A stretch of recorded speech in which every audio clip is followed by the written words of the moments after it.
This is how fast things are changing. This is the information age. If you're operating by old ideas, you're obsolete.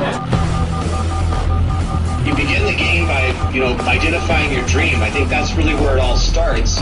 In today's economy, where we are today, it's not just a dream. It's more of a necessity. You've got to identify how you're going to survive more than how you're going to just, get something out there that you want. Here I am in New York City, financial capital of the world, surrounded by millions of people, most of whom will spend their entire lives working hard for money, but will have very little to show for it at the end of their lives. How many people are pissed off? Hate being told what to do. You have to fail fast. No one can steal my dream. You can count on the government destroying the dollar. All currencies have eventually gone to zero. You cannot save your way to retirement. If it's too complex for us, what do we have to do with our money? We have to give it to them. It was pure hopelessness. It was just 100% survival. Somebody's buying it. The public isn't buying it yet, but somebody is. How bad do you want it? That's the question. It's time to acquire. An unfair advantage. What is an unfair advantage? What you're about to learn may just change your life. It's showtime, baby. Let's hit it. The greatest opportunity in the history of mankind is here. We're in the greatest economic change in the history of the world. This is going to be the biggest wealth transfer in my lifetime. We've got an entire society that has been built up over the years with the idea that financial institutions are a better place to put your money than to take control of your own life. If you have a solid financial education, taxes, debt, inflation, and retirement can make you richer, not poorer. The rich will get richer and the poor and middle class gone. I was around my brother who was a part of a gang, who ran a gang, and that's a lot like running a business. Most people run from problems, and the truth is that's where the opportunities are. This really is a perfect financial storm.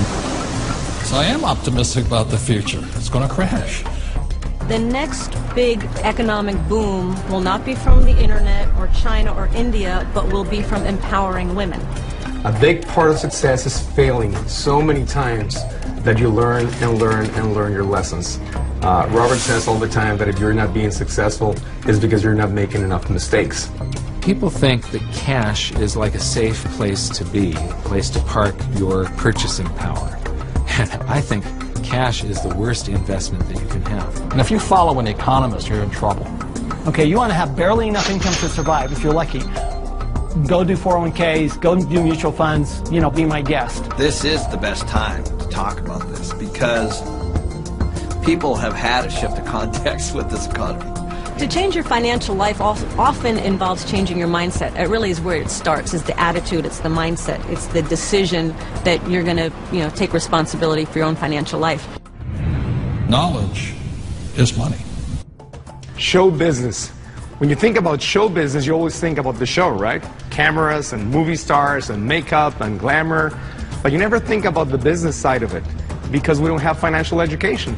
And I didn't learn that until 20 years down the road in my career. And now, I'm not only an expert in the show part of it, but I'm becoming an expert on the business side of it. Business is about production. We can produce our way out of any problem. I was probably age 8 when I started thinking about millions.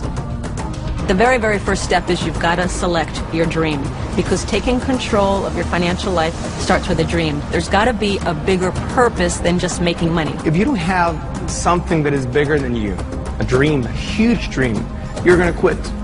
Your friends and who you hang out with, whether you're a child or whether you're an adult, will dictate your destiny and your future. And so you have to be picky and choose your surroundings very carefully. It's creativity. It's brainstorming. It's being around like-minded people. People have so many emotions attached to money. And it might be because of how their parents thought about money, or an experience they had around money that, they think it's evil, or they think rich people are bad people, and all of this stuff.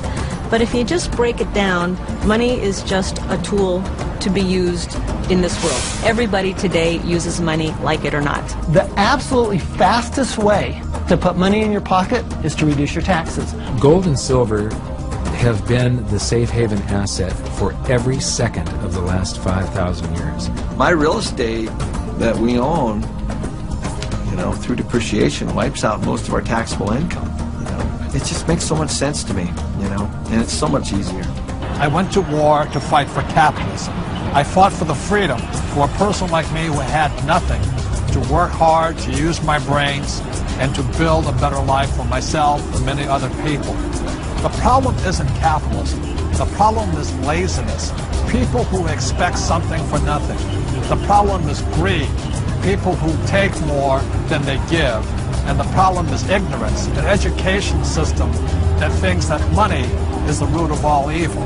It's ignorance, it's financial ignorance that has caused so much of this problem, not capitalism. It's not just a dream, it's more of a necessity. You've got to identify how you're going to survive. Shine bright like a diamond. Shine bright like a diamond.